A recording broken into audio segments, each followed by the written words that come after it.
All right, guys, I think we're nearing the, this is pretty exciting. We're reaching the, I think the end of the journey with this Allegro red. I'm gonna take you through it real fast. Now, obviously, this still has to be painted on this side. But on the inside, we're nearly done. I have the new corian trim to put in right there. I know it looks like a mess in here, but there's a new trim to put on. Those are just the awning arms for the outside. This is the piece of trim that's going to replace this broken jamb right there. There's no reason to try to fix that one. So with that and that, pretty much that's the inside work is done. Obviously I have to put the window in, but the window won't go in until the bodywork's done on the outside. We have some good news on the outside. So basically the back's been painted and the underneath's been painted. This is just the first pass. They'll probably have to do some spot repairs, just like all paint jobs do, especially big ones like this. Just have to finish doing the bottom right there, around to the top, paint the front, and like we already covered, the side too. Now you can see they've already done a lot of the repair work on the metal on that door. So it looks a lot better than it definitely did in that previous video. Then once they paint that, then we put the window awning on, the patio awning on, and basically the coach is done. So underneath the hood, we're pretty much done except for a big gaping generator hole. All the wiring's been hooked up. Everything's been routed up. The last thing I have to do is foam in the firewall to get rid of all the where that foam would be, to get rid of any air noises, but I don't want to do that until I know for sure that I don't need to route any more wires. That'd be bad. We come inside, turn this on. If I turn the right turn signal on, ooh, I got a camera over there now. Yay! Turn the left turn signal on. I got a camera over there now. So all my cameras are working now too, which is great news. The majority of the parts that are inside here, especially in the bedroom, are all generator parts. The generator is going to be the biggest question mark about this whole thing, because we don't know if the engine's actually good or if the rotor stator is good.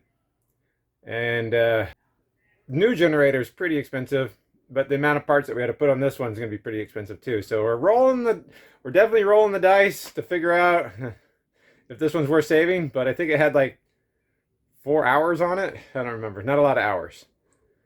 It's an 8,000 watt Onan diesel, quiet diesel. So it's a pretty nice generator. So that one I'm going to try to tackle. It might be on its own video. If you don't see it, it's because probably, you know, it was no good, and I wasted a lot of time on that. So hopefully you see a video on that. But today, all I'm going to focus on is getting this corian trim installed. The trim right there installed. And then the rest of the exterior cap molding installed. It's not a lot of it. It's just going to go right above the door right there onto the roof. And then basically I'll be done with it until they're done with the bodywork. Sometimes it's always easy to start with this easy thing to get some momentum going. So we'll start with this trim first. Make sure it's right. Well, so far, so good. All right, with the plastic pulled back, sure looks right to me. You might notice this profile. It's actually mortised out so that it fits around the wall. Now, Tiffin doesn't actually nail this one on like most other manufacturers. It gets screwed on.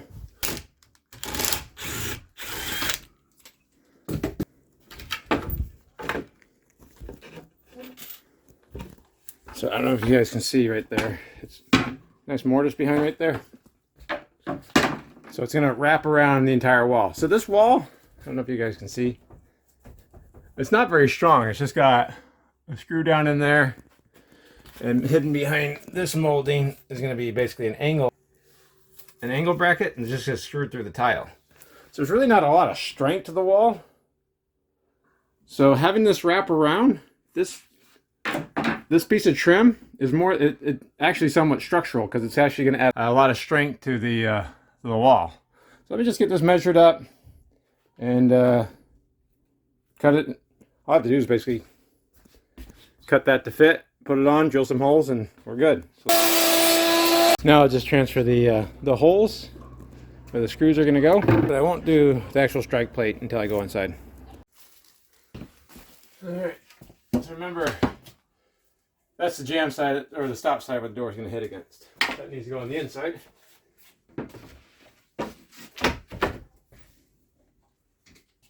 All too easy.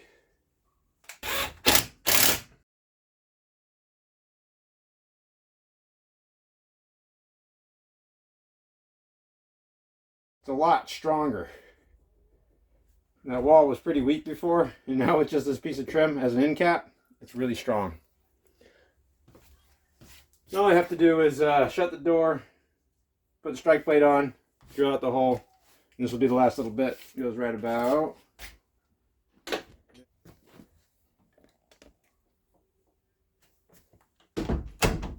Nice. So I'm thinking I can use this piece of wood right here on that ceiling piece up front. It's already going to match, and it's already ready to go. So I'm just going to rip it down to a little batten strip and make a batten strip out of it.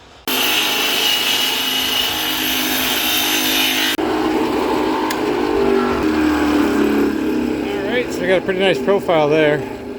That'll look like, I think that'll work. So this will be the idea right there on that seam. I think it'll be just wide enough to hide everything. I have to take all those screws down, and then I'll have to cut this to length, but I think it's just barely too long. Alright, so if I put this into place, I think this will be really close. It's just going to barely hide everything, but because this is foam, as it gets screwed up tight, it's going to compress that foam and should hide everything. I'm going to do something that I'm sure not a lot of people are going to like. I'm not going to put wood plugs on. My experience is that wood plugs always fall out. So I'll just try to make it look nice. Is basically what I'm going to do. I'll just use some taper-headed screws, countersink them in there. I won't do a whole bunch of them. It'll give me the option to put wood plugs in if I don't like the look of it, but wood plugs always fall out. So my plan is to put one about 2.5 inches in on each side. This is right where the TV cabinet starts. That's right where the TV cabinet ends. 2.5 inches inside, and then I'll just go right in the middle. So we have 5 holes total. If I don't like this, I got nothing invested in it. It was scrap anyways, so saved me a lot of work having to stain and rip one down. So I'm just going to drill holes. I'm going to countersink it, and then of course I will just touch up those areas with just a little bit of stain.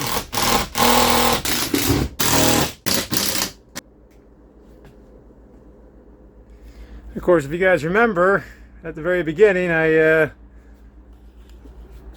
when we rebuilt the ceiling, I put framing right there. So there's actually things for these screws to go into. That's why I had to pre-drill. So overall, I'm pretty pleased with the way that's turned out. It just has to be cleaned up a little bit, and that doesn't look too bad. It's a lot more secure. Yeah. So I don't think that looks all too bad. I'm more pleased with having that pushed up plastic trim that was not really doing anything. We had to rebuild that front ceiling right there, and putting framing in there and putting some screws in there was going to be the best way of doing that. So I had to redesign it. It's a little bit stronger than the factory had it, so overall I'm pretty pleased with the way it turned out. It's not uncommon to see a piece of trim like that, especially on a Winnebago. But having to go from there to the plastic trim, I doubt anybody ever once would be able to notice that unless they actually watch this entire series. I would challenge anybody to notice that. Okay, so with that easy job done, now I can move on to something else easy. I'm just gonna do the outside trim, and then I'll save the last hard thing is gonna be that corian. Now there's really not much to see right there. All I'm gonna do is take that awning rail off, stick this stuff back on like I did on the other side, and then that'll be done. Alright, so I just got my favorite scraper here again. I'm just trying to get all the old double-sided tape off of that. Once I get it all cleaned off, I use an adhesion promoter. I'm gonna actually come back through here and fill up the rest of this with sikaflex. Brand new sikaflex, that way when I stick it on, the urethane sealant will actually stick to the rubber too and help act as an adhesive. And then at that point, then I can fill this entire channel with sealant and I can paint. Now, here's the trim right there. Obviously, it just goes on with double-sided tape. I'm going to pull this gutter back out. That way I can go behind it. That'll clamp down on it. The factory just had a seam right there. I don't know. I have two trains of thoughts about it. One would be, it's going to be hard to seal if I just put a cap seal right there. And then the other one would be, it might want to come loose. So I'm going to go underneath it. I think I did that on the other side. And I'll just butt it down there. And then I'm just going to be using the Sikaflex 505 UV, if you would focus. It's just an exterior. It's pretty good quality adhesive and sealant. A lot of places won't stock this because it does have a shelf life, and if you don't use it fast enough, it'll get hard. So that's what I'm going to be using to fill the rest of that gap right there. I'll use it to seal off right here. It is paintable, so that's a nice feature about it too.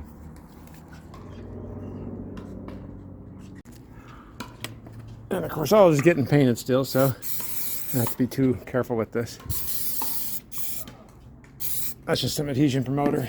I have a very difficult time trusting double-sided tape after all these years, so I try to give it the best chance I have.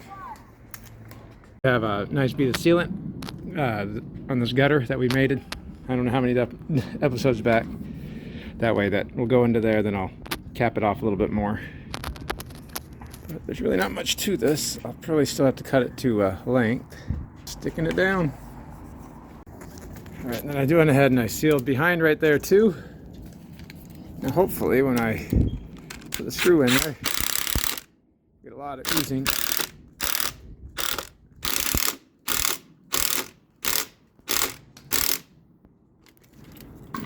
And then the even better thing is that now this is good adhesive and now this is clamping down on here, so we should never have that coming up. Okay, and with that back on, I just have to clean up my mess right there. Clean it up a little bit more. Alright, we're pretty much done. And with that trim it's on, I'm going to leave the window awning rail off, or not the window, the entry door awning rail off now. That way when they paint it, that won't be in the way of masking. The last thing's going to be that corian trim. Alright, let's go ahead and take a look. So this is actually just a solid surface countertop material, otherwise known as corian, that they've just formed into this position to make a floor out of it. By all accounts, it looks right. So what I need to do next is remove the old one. Removing the old one is just going to be a brute force method. I got the grinder here. We'll just grind that grout line, so because we don't want to try to break tiles. So we'll give it a little bit of space to come off. It's just going to be brute force cutting it off. Alright, so I got the passenger seat swiveled out of the way. And we're just going to grind this little area right there, just as relief cut, and then I'm just going to basically break this thing out.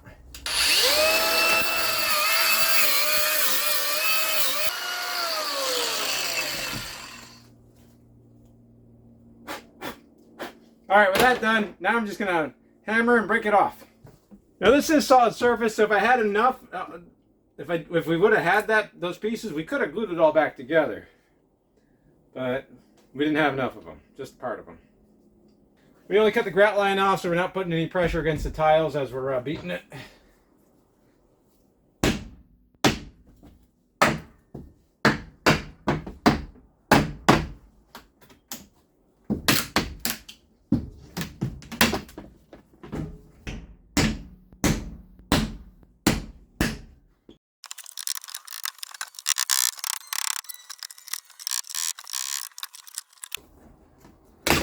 Aha!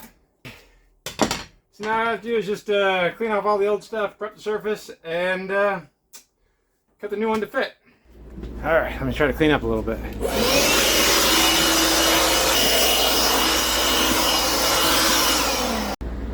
Alright, so I'm pretty much ready to start fitting that piece. We had a couple broken screw heads, so I'll have to screw this back down. But the step cover, this one's actually pretty cool. So it's also going to pop up and be flush with the top of that corian. So I have to make sure that I don't interfere with any of that operation. If we're gonna look at the other one, there's really nothing special about it. All they used was some adhesive and little clumps. You can see they did not put a lot on.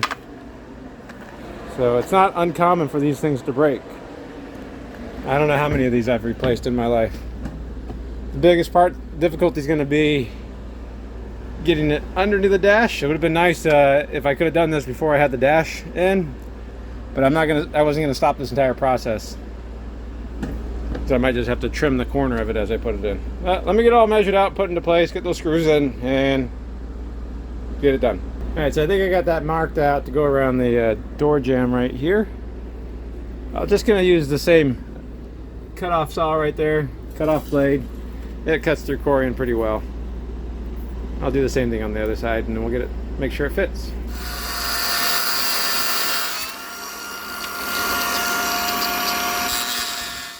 All right, we'll do a test fit and see how we did. There, slide it over there, there. Gotta say, I'm pretty pleased with the way that turned out. It's gonna come up even right about to there. Have a nice grout line. We did it. I'll clean it off one more time. I'm gonna put some adhesive down. I'll just use the last of this guy. I'm just gonna make a couple blobs.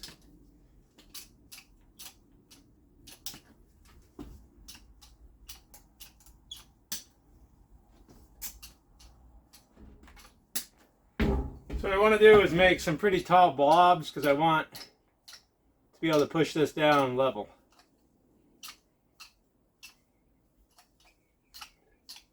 Now this is a urethane based adhesive, Sikaflex 505. So it'll stay pretty flexible. This is a big day. This is the last real indication on the inside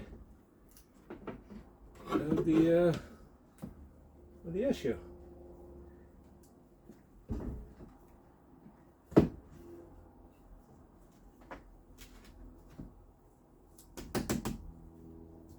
Okay.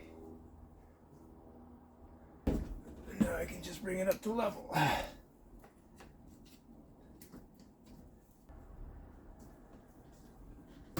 Right there. I'll get one more over here, and I can feel it sticking. I'm going to use a screw to just kind of lift it up into place.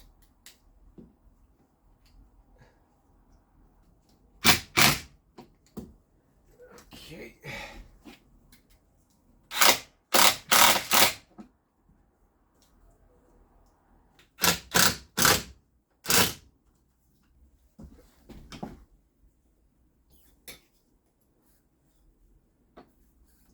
Okay, let me go ahead and put the slide out cover out.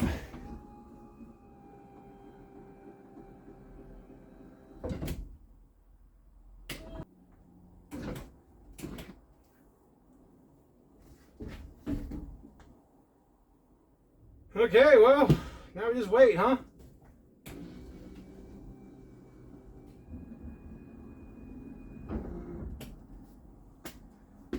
All right, well there it is installed. Once it cures up, we'll be able to come back and grout it. But we're nice and smooth, so no tripping hazard coming in and out. And then of course, no real grout line over here. So there's gonna be a little bit of grout, and that'll be done. Well guys, I think with that, we're actually close to being done on the inside. It's just going to be a massive amount of cleanup and putting the stuff away. Do some paint work and rebuild the generator. Well, I mean, I know I still have the window to put in. Okay, I know, but Monday. All right. At any rate, there's the update. Thanks for watching, guys.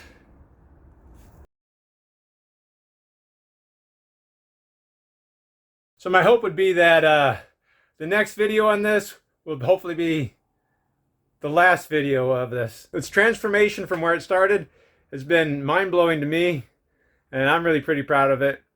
The last big thing is going to be paint work and build that generator. So hopefully that generator build goes okay. I'm sure you guys thought I forgot about the air horns, but I didn't. We already have them on.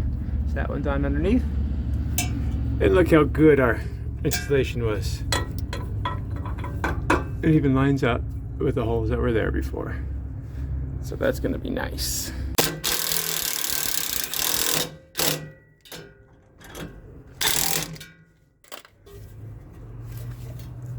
Oh yeah, that's not going anywhere.